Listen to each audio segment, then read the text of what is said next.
This is The Writing Game, and I'm Gregory Palaci. Games are a storytelling medium. If they weren't, then this series wouldn't serve any purpose beyond fueling my ego. But the point of this series is to look at the so-called rules of storytelling, language, and game design to see how they can work together to tell better stories. And there's one rule that's always spouted when it comes to writing, that we should examine its implications for video games. The basic rule of storytelling is show, don't tell. Juliana Bagot. It should be a simple concept. Don't have characters or narrators tell the reader what happened by speaking to one another. Rather, have those events be written out in full so we, as the reader, can experience them. Problem is, not everything needs to be shown. It's rare in novels to read about the character's bowel movements. Unless, of course, the author is obsessed with such a thing. And it's even rarer to have characters see to their most basic needs, beyond food and sex. In other mediums, like TV and movies, well, we see those all the time. The caveat to all of that is when those events are used for comedic effect. Take Bridesmaids, for example, and the diarrhea scene. Of course, it can be used for dramatic purposes, but those tend to be around a situation in which one character is caring for another. But by and large, these mediums don't show everything. And it's a point I'll come back to in a bit when we talk about games. For now, let's focus on the idea of showing, not telling.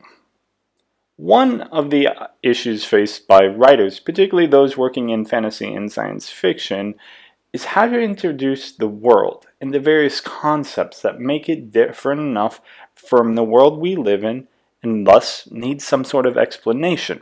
One argument for why fantasy is more popular than science fiction is the fact that the audience knows how to swing a sword, but they don't know how to use a blaster. The idea is that to settle into the world, people need a basic understanding of how things work. And so fantasy is more palatable. Even if most people don't encounter things like horses, they still know how to swing a stick, and thus a sword.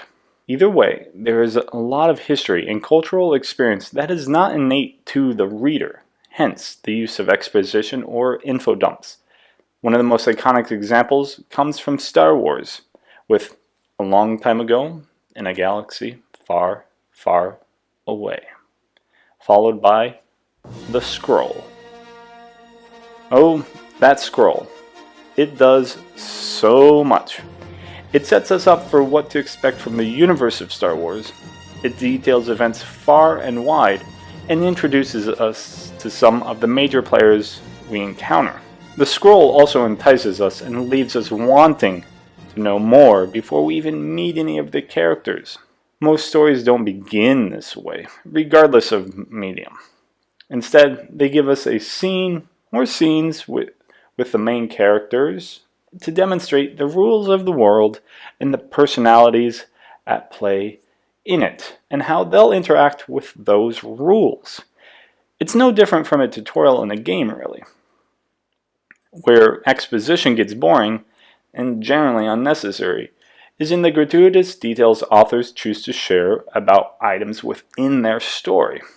We see this with food, drink, armor, weapons, technology, culture, people, places, ideas. Basically, anything that can be described and given a history. George R.R. Martin does this a lot. Granted, in his series A Song of Ice and Fire, better known to TV fans as Game of Thrones, the purpose is to serve as world building. And all authors argue that they're doing world building with this. So, in doing so, Martin is illustrating the economy and culture of various regions of the 5 kingdoms. 7 kingdoms? However many kingdoms. But it rarely has any impact on the story beyond extending the amount of time it takes to read. And of course, this isn't something solely Martin does. Lots of authors do it. The funny thing is that games tend to hide such information dumps. In some games, they're in the form of encyclopedias, or other means of reference, such as in the Civilization games or Mass Effect.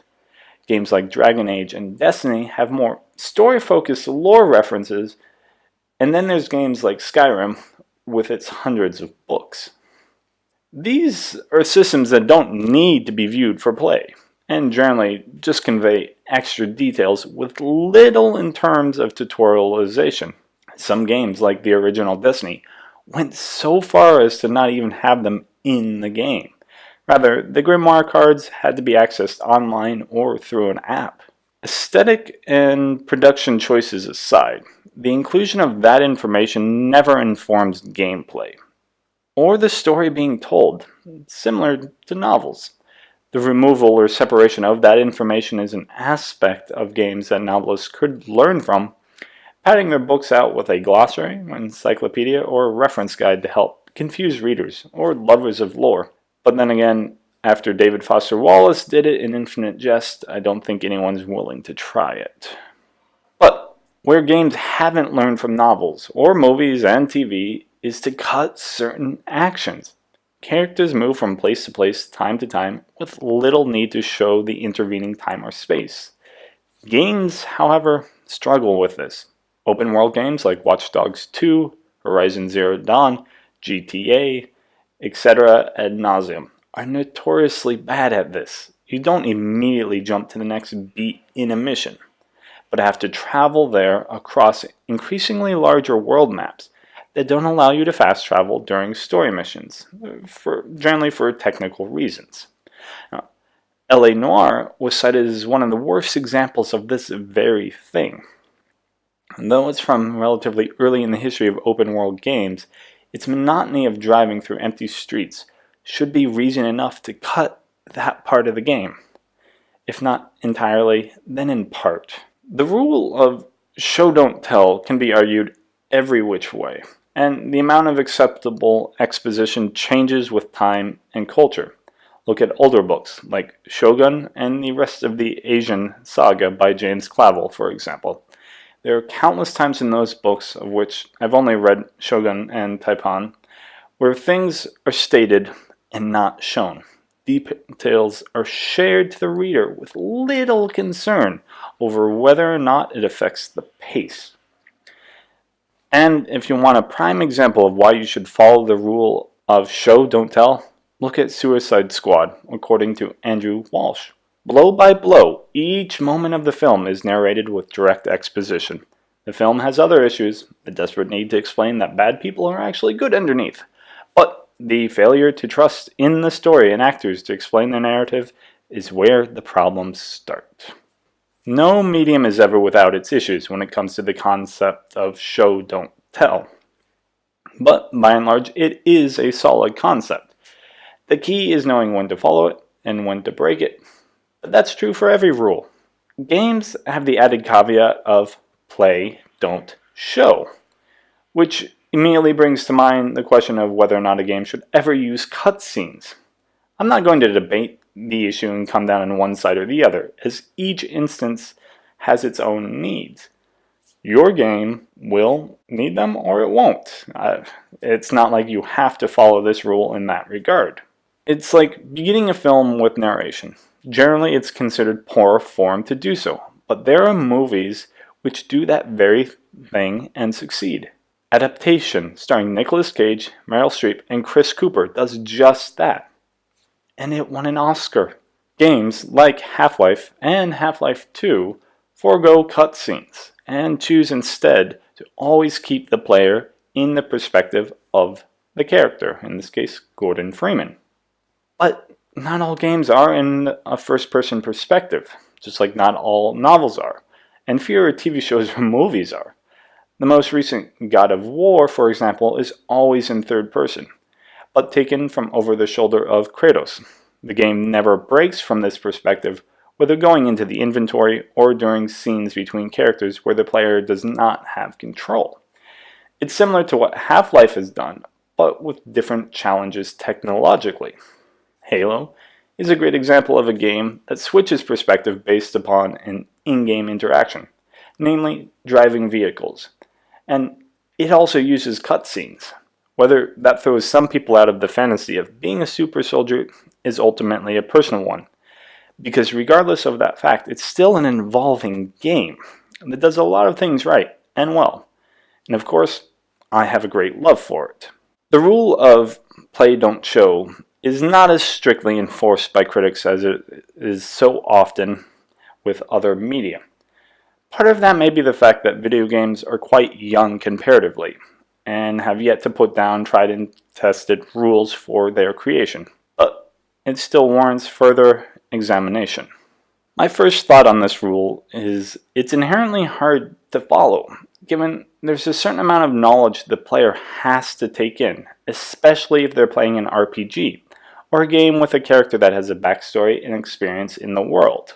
There's a lot to learn about the world and a character's place in it, not to mention the tutorial elements that the game has to get across to a player, which is why most games simply choose to tell the player of their history and place in the universe.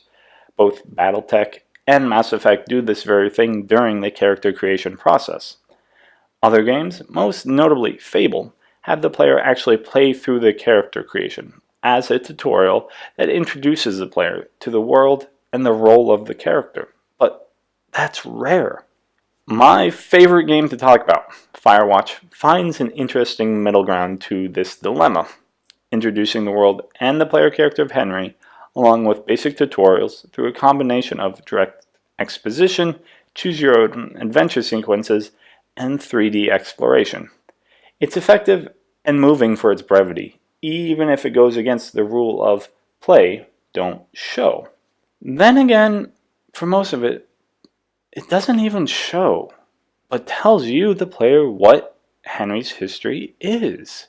So maybe it just goes full circle on the whole idea of such rules. It's so good at playing that it loops around to telling. Just kidding. Firewatch can tell us something because it's so well written and made, but that isn't always the case. And the argument for learning the rules, when you know them, is when you can break them. Items in games pose a particular problem for the whole play don't show idea, especially in games like League of Legends or The Witcher 3, where an individual item can have an incremental effect on the player character, but no visual impact other than something purely cosmetic.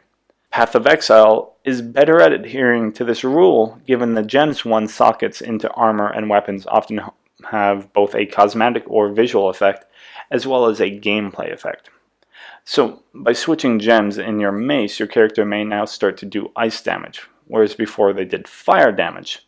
This is shown by a blue particle effect when you swing the weapon, and in-game play because now enemies become frozen and stop attacking you, whereas before they were lit on fire. The trouble with play don't show comes down to the game's systems at play. If we're meant to show we're damaging an enemy, how is that supposed to play? Is their behavior meant to change? What about their appearance and animations? Are health bars appropriate? What about damage numbers, such as we see in Borderlands 2? Games are attempting to impart a lot of information about their world to the player, and not all of that is inherently playable. Be that because of game design, time, production constraints, story, or the limits of technology and the medium. Maybe virtual, augmented, or mixed reality games will be able to solve this issue and allow for one to truly play, don't show. But the likelihood of that is slim, not just because of the aforementioned amount of data that needs to be shared with the player, but because of the inherited design expectations. There isn't always a need to reinvent the wheel, and that's true for lots of things, even if technically that's what's happening every time a game is programmed. From a design standpoint, it's smart to create something a player will already be familiar with. 15 years separate Halo and Firewatch, but did Campo Santo reinvent how to move in a first-person perspective video game? No. They went with the tried and true design, and yes, I know Halo was not the first game to do so either, it's simply the game that popularized the method. And that's the thing. Designs become popular. They inspire. They create new games. They lead to advanced mechanics. They become the basis for stories. So not all games will even strive for the idea of pure play, don't show, unlike other mediums which strive towards the idea of show, don't tell. Finding what's right for each game is up to the team behind it. As writers, we can help address those issues by asking questions about how characters in the world are meant to know things like where their food comes from, or why a particular weapon is better than another. If we're not asking, then there can't be any answers. For now, thanks for taking part in this episode of The Writing Game. I'm Gregory Palaci. Everything I do can be found at onegamedad.com, and I can be reached there on Twitter at onegamedad if you want to talk writing, games, this show, or working together. The Writing Game is hosted by Third Culture Kids, which can be found at thirdculturekids.net. Please be sure to like and subscribe or rate and review this show on whatever platform you find it. I'll see you on the next episode.